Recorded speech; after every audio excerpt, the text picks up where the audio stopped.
Most of you have never truly witnessed crackhead hustle. Now, you may have seen the type of hustle that illegal immigrants have when they come to America to make a better life for themselves.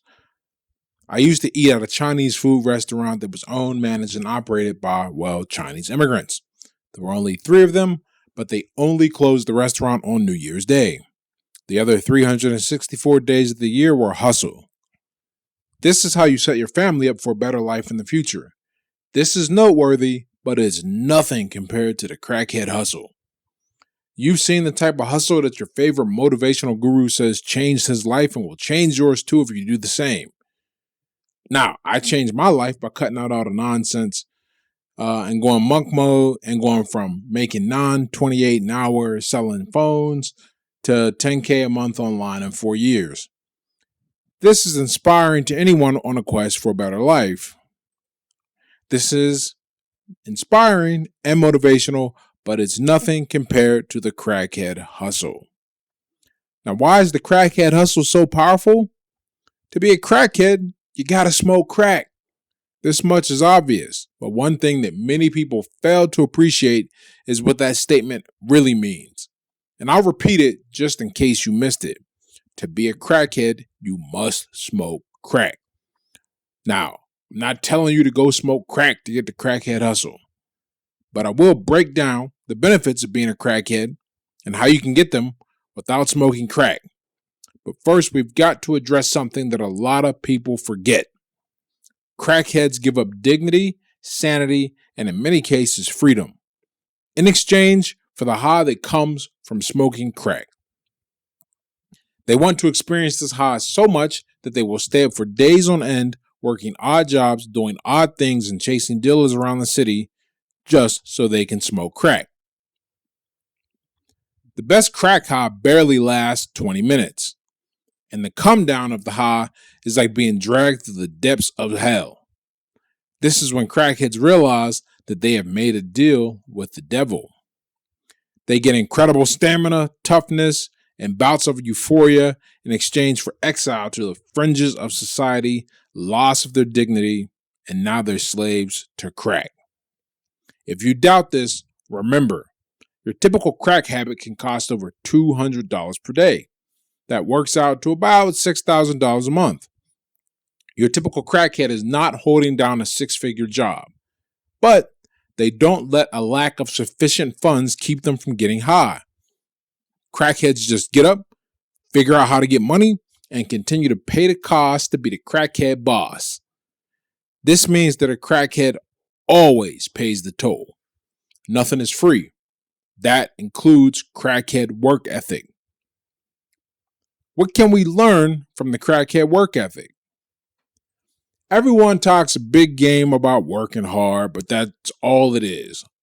Talk.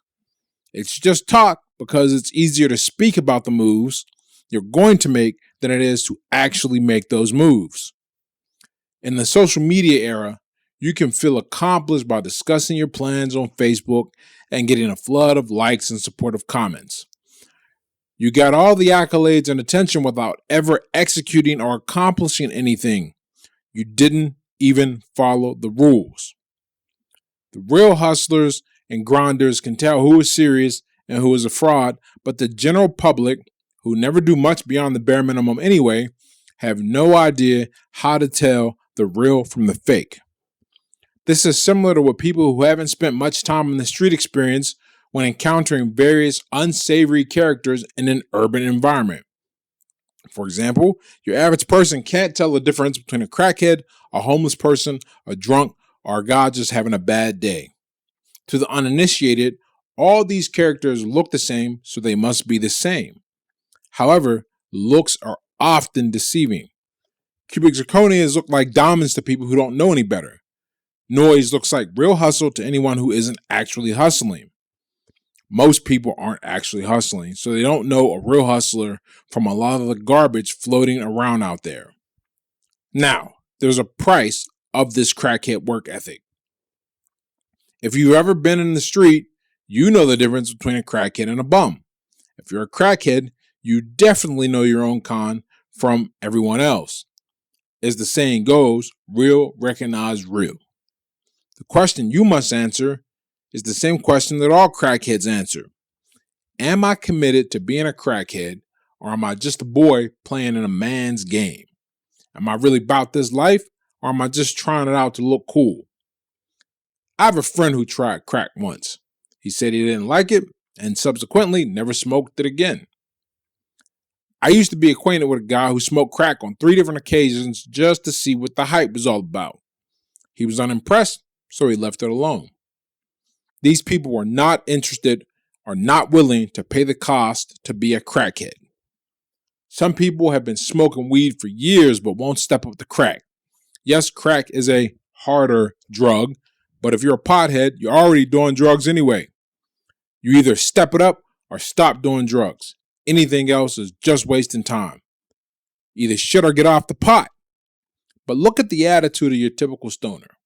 Lazy, lethargic, and generally unmotivated. You never heard of the pothead hustle or the stoner drive.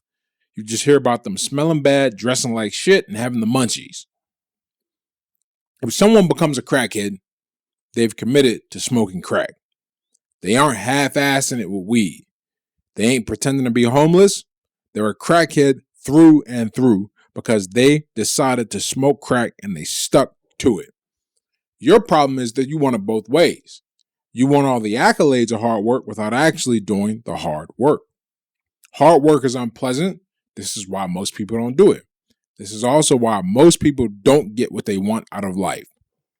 Whatever you want, you got to be willing to pay the price. Crackheads want to get high. Crackheads are terrible at holding a job, so they don't have the money to get high every day, but they damn sure figure it out. You won't stay a crackhead very long if you don't embrace the crackhead hustle. You won't be able to afford it. So do you want it as bad as a crackhead wants crack? When I talk about crackhead hustle and crackhead motivation, I always have a few people chime in that crackheads have that type of dedication because they're addicted to crack. The crux of their argument is that addiction doesn't count as work ethic because the addict has no choice. A crackhead must either satisfy their fix or die, or at least sustain the withdrawal, which makes them wish they were dying anyway. This is true. It's no stretch to say that their addiction is so fierce that they are willing to give up everything to satisfy it. However, this is the point. Whether they arrived at this level of desire by an externally triggered motivation or an internally inspired addiction, the point is that they're willing to do whatever it takes to get crack. And crack is bad for them. Imagine what a crackhead could accomplish if it took 1/10 of that drive and applied it to something positive or constructive. This reminds me of MyPillow CEO Michael J. Lindell. Here, we have a case of a crackhead who took the drive that he had as an addict and applied it to building a multi-million-dollar business. The Lindell story is noteworthy for another reason as well. Lindell desperately wanted to be a successful businessman. MyPillow was how he eventually achieved that success, but he had attempted many other business ventures. Prior to that, Lindell had tried a carpet cleaning business, a lunch wagon business, a card counting hustle, even raising pigs. Lindell had the crackhead hustle even before he became a crackhead. He wanted success so badly that even when he started smoking crack, he was still running the MyPillow brand. It wasn't until he lost his home and marriage due to his addiction that he got clean. The irony of Lindell getting off drugs is that it demonstrates another hallmark of the crackhead hustle mentality. He wanted to regain what he lost and keep what he gained so badly that he was willing to leave the drugs behind. Do not underestimate the power of the dedication involved in this action. The critics of my message about not getting out hustled by a crackhead do have a point. The addiction is the source of a crackhead's motivation, and that addiction is powerful. But it's not infallible, but it is formidable. Lindell overcame this formidable power because he wanted something more badly than crack. It's ironic that one of the best examples of the crackhead hustle mindset is demonstrated by people who successfully stop using crack. They want sobriety more than the drug, thus they're able to leave the drug behind. So now you got to ask yourself, what is your crack? There is a popular motivational clip on the internet by Reverend Eric Thomas telling a story about a boy who learns the secret of success from an old master. The boy has his head held underwater and fights for air. Finally, he breaks free of the master's grip, and the master tells the boy, "You have to want success as badly as you want to breathe. You have to want something so badly that it becomes your all-consuming focus." The boy's crack in Reverend Thomas's story was air. Fortunately, our nervous system doesn't allow us to just idle by while something threatens our well-being. As a result, the boy fought for air. What will make you fight for something you want out of life that is not vital for your survival? Some people's crack is money, others is respect.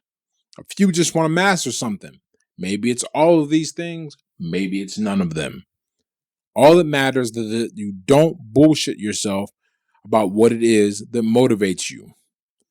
Author James Altucher has a great quote concerning motivation in this context.